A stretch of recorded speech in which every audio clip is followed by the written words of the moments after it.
আসসালামু আলাইকুম। আলহামদুলিল্লাহ। তো বছরের প্রথম দিকে আজকে বৃষ্টি, তো মোটামুটি আমার খড়গুলো শুকিয়ে গেছে।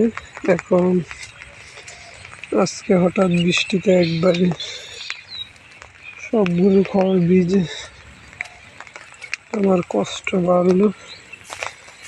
এরপর আল্লাহ যদি আর বৃষ্টি না দেয় তাহলে ইনশাল্লাহ মোটামুটি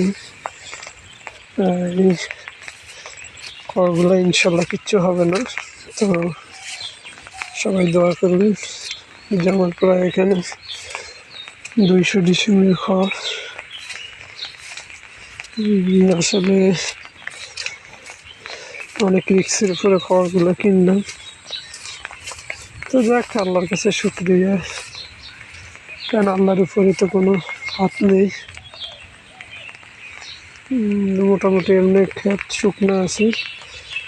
এখন যদি আল্লাহ মোটামুটি ইয়েটা না দেয়, আর যদি বৃষ্টি না দেয় তাহলে ইনশাল্লাহ আর সমস্যা হবে না তেমন একটা। তো আল্লাহ যেন বৃষ্টি না দেয় সেই জন্য আল্লাহর কাছে আরজি, লা ইলাহা ইল্লা আনতা সুবহানাকা ইন্নী কুনতু মিনাজ জালিমিন। ফাস্তাজাবনা লাহু ওয়ানাজ্জায়নাহু মিনাল গাম্মি ওয়া কাযালিকা নুনজিল মুমিনিন। আর হচ্ছে আমরা গুনাহগার, অপরাধী। তো বৃষ্টির মধ্যে রহমত আছে, বরকত আছে, আবার গজব আছে। তো আল্লাহ পাক রব্বুল আলামিন যেন সকল কৃষকের কষ্টের ফসলটা যেন ঘরে নিতে পারে, আল্লাহ দিছে, আল্লাহ যেন রহম দান করে, সেটাই আরজি। সবাই দোয়া করবেন। ওরে দাদু, আমি তো শেষ। এই যে আমার কত খড় সব ইনশাল্লাহ রোদ তো হইবে। আজকে খড়টি উড়াইতে এলে ভালো হইতো, যে মশাটা তুট। হ্যাঁ, এই যে মোটামুটি শুকাইছে না, মানে এখন কাম বাড়ছে না, বহুত কাজ হয় না, পানি জমে না। আল্লাহর কাছে শুক্রিয়া। এখন খালি ইয়া না হইলে হয় আর তোমার, আর মেঘ না হইলেও সারব ইনশাল্লাহ। ইনশাল্লাহ আর মেঘ না হইলে সমস্যা নেই। এখন তোমার কি অবস্থা কও? এই তো জমি দেখতে আসলাম। তুমি মাঠে নামছো কেন? আসো আসো আসো, আমরা যাই, আসো। তাহলে আইসি ইয়ে দেখছি মাঠে। এই যে এটা হচ্ছে আমার শিকারি কুকুর, এটা হলো এসি হিয়াল মারার জন্য, বুঝছো? আর তুমি বাইরের দিকে একটু ক্যামেরাটা ধরবার কথা কই। তুমি কেন আইছো মাঠে? আমি আমার জমি দেখতে আসছি ভাইয়া। আচ্ছা আচ্ছা। তো এই যে আমার মোটামুটি কত ডিসিমের খড় নষ্ট হয়ে গেছে। আর টেনশনে তো আমি আছি ভাই, আমার প্রায় 1.5 কানে জমি। ভাবছিলাম কালকে দামু এই সামনের এগুলা, হ্যাঁ সামনের এগুলা সবগুলা একসাথে পাকছিল। ভাবছিলাম আজ কালের মধ্যে মেশিন লাগামু, কাইটালামু। যাক, আল্লাহ বৃষ্টি দিছে, এটা রহমতের বৃষ্টি, এত কিছু চিন্তা করে লাভ হইব না। আল্লাহ যা করে ভালোর জন্যই করে। না, মোটামুটি দেওয়া যাইব, সমস্যা নাই। আরো 2-1 দিন আমাদের আর বাকি জমিগুলো আমরা দেখি আসি, আরো 2-1 দিন গেলে হয়তো একটু ভালো হইব আর ধান কাটার। এগুলো মাশাআল্লাহ, তাহলে তো আমরা 10 কানি মাঠে জমি খড় কিনছিলেন। আপনার তো গরু মনে হয় 30টা আছে না 50টা ভাইয়া? মাশাআল্লাহ মাশাআল্লাহ, তো 10 কানি খের আরো বেশি লাগবে। প্রায় 200 ডিসিমের খের কিনা হয়েছে আমার ভাইয়ের। আরো কিনছেন? যাক যাক, তাহলে তো ভালো। হ্যাঁ, একটু তো পানি আছে ধান পাতায়।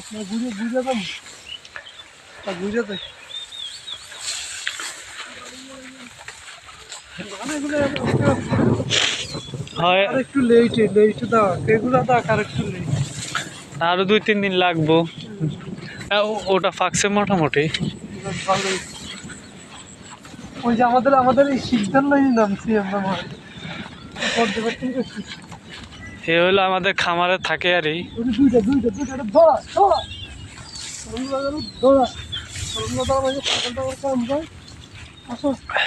ভালো আছে। এটাতে আবার একটু খড় কম হইবে। হ্যাঁ, এটাতে একটু খড় কম হইবে। ধান গাছগুলো একটু শর্ট মনে হয় নাকি। যাক, আল্লাহ ম্যাক দিছে, আল্লাহর জন্য কোনো ব্যারাজ নাই। আমরা হয়তো বৃষ্টিটা আরো 1 মাস আগে দিলে হয়তো একটু আমাদের ভালো হইতো। আল্লাহর কাছে শুক্রিয়া। যাক, তাও আল্লাহর কাছে শুক্রিয়া। আল্লাহ যদি কালকে থেকে খরা যায় তাহলে আরো ভালো হইতে পারে। একে বোঝা যায় না, এ আসলে অনেক টাকার মালিক, কিন্তু পোশাক আশাক টেসাবে বোঝা যায় আর ও অন্যরকম। কিন্তু আসলে বড় লোক ব্যবসা বেথায় এমন, এরা বুঝতে দেয় না যে কারো হের যে টাকা পয়সা আছে,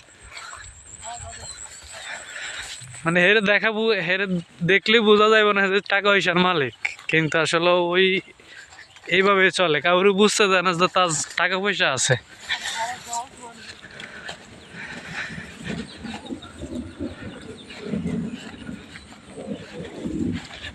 ভাইয়া একটা পেয়েছিলাম,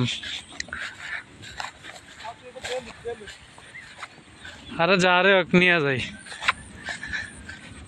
একটা পাইছিলাম, অনেক পুরনো, হয়তো বা মাঠে ছিল।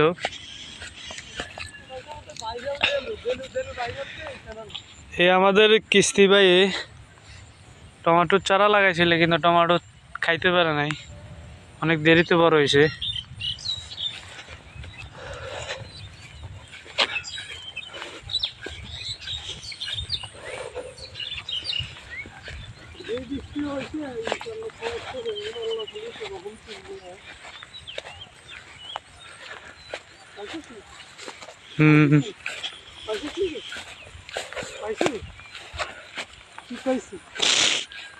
নিচে দানে দিলে মারাত্মক ভালো।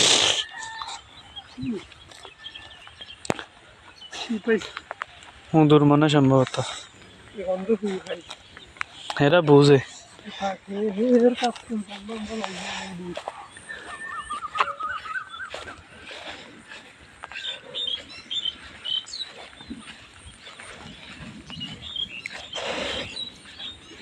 এ হইলো আমাদের জ্যাঠাতো ভাই ইউনুস, সার দেয় নাই, পানি দেয় নাই, তারপরও ওর অনেক ফসল ভালো হয়েছে।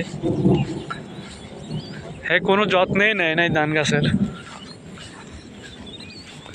আর যারা যত্ন নিছে তাদেরকে একই রকম আল্লাহ ধান দিছে।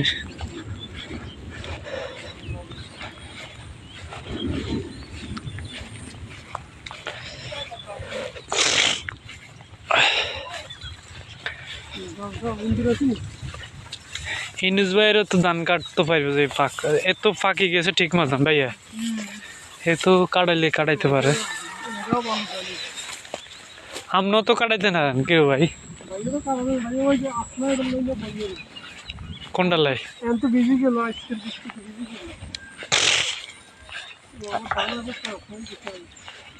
না কাটাইতে নারবেন, মেশিনে কাটানোর উপযোগী হয়েছে না। এর চেয়ে বেশি ফাঁকাইলে আবার ধান জইরা যাইব। না ফাঁকছে কাটা লাইতে নারবেন।